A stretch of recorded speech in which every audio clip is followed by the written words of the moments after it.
Stelman Smith Jr. for the Unapologetic Apologist, and also for Prager University as a member of Prager Force. Today I had the awesome opportunity to interview Dr. Frank Turek. In my opinion, he's one of the greatest minds and influences in Christian apologetics today.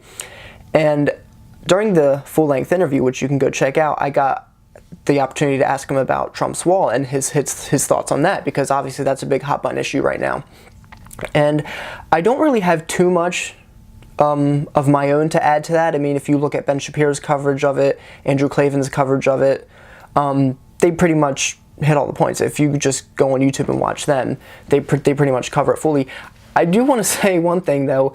I find it extremely ironic that all the people on the left claiming to care about all the people who are suffering from the government shutdown obviously don't care about the same people if they were to be attacked or victimized by someone coming illegally across the border and doing something terrible. Now, obviously, not all the people coming over across the border are those people, but certainly some of them are, and certainly we do see that happening a lot. But anyway, check out this clip of me talking to Frank Turek about it.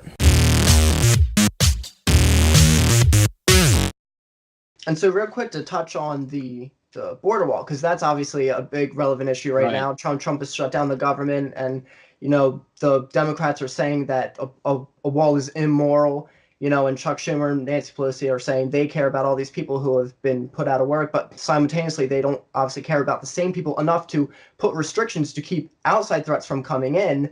But you titled your episode on your podcast, "Why Everyone Believes in Borders." What do you mean by that? Well, everybody believes in borders. You just may disagree on where to draw them. Some people believe borders should be around countries, other states, other cities.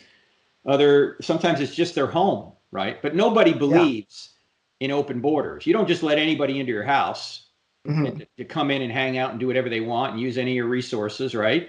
Everybody puts a lock somewhere. The question is where. Now, in the article that's on our website and in the podcast you mentioned, I talk about the fact that walls are not only necessary from a common sense perspective, they're even talked about in the Bible. I mean, there are walls around cities. Why? Because people are evil.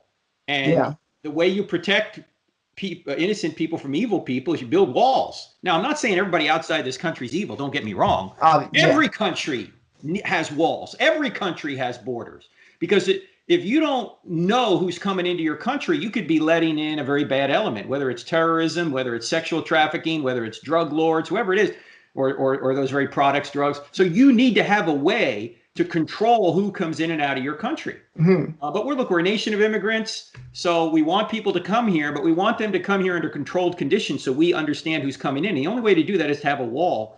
I remember when President Obama was talking about this, he said, walls don't work. And at that point, Charles Krauthammer, a conservative pundit, said, oh, yeah, if walls don't work, why is there one around the White House? Of course they work. Why are there walls around prisons? Because they work. Why is there a new wall around former President Obama's house in Washington? He just built one. Why? Because he needs one. There are people out there that want to hurt him. So he needs a wall around his place for good reason. Why is there a wall and why are there security borders at the Capitol? So Nancy Pelosi and Chuck Schumer are secure when they're trying to work up there. So this whole idea that a wall is immoral, first of all, I'd want to ask them, what do you mean by immoral? What's your standard to say it's immoral? But secondly, no, walls are moral because they protect innocent people from danger. And the number one role of government, no matter what government is, whether it's the United States government or any other government, the number one role of government, and this is Paul even talks about this in Romans chapter 13, the number one role is to protect innocent people from evil. Paul says, the ruler does not bear the sword for nothing. What does he mean by that? The ruler does not have the authority to protect innocent people and even use power, sometimes deadly force, to protect innocent people. He doesn't have that for nothing. His goal is to protect innocent people. So the number one goal is to protect innocent people. That's their responsibility. And it amazes me, there's an entire political party out there that now thinks it's not necessary to protect citizens from evil. That's unconscionable, but that's where we are. Yeah. It doesn't mean everything Trump says is right. It doesn't mean that Trump half the time isn't a jerk. He is, I mean, in my view, he gets about a D in demeanor, but he gets an A in policy. Yeah. He's got the right policy, but he doesn't always go around promoting it in a very appropriate way, in my view. Yeah, no, I absolutely agree.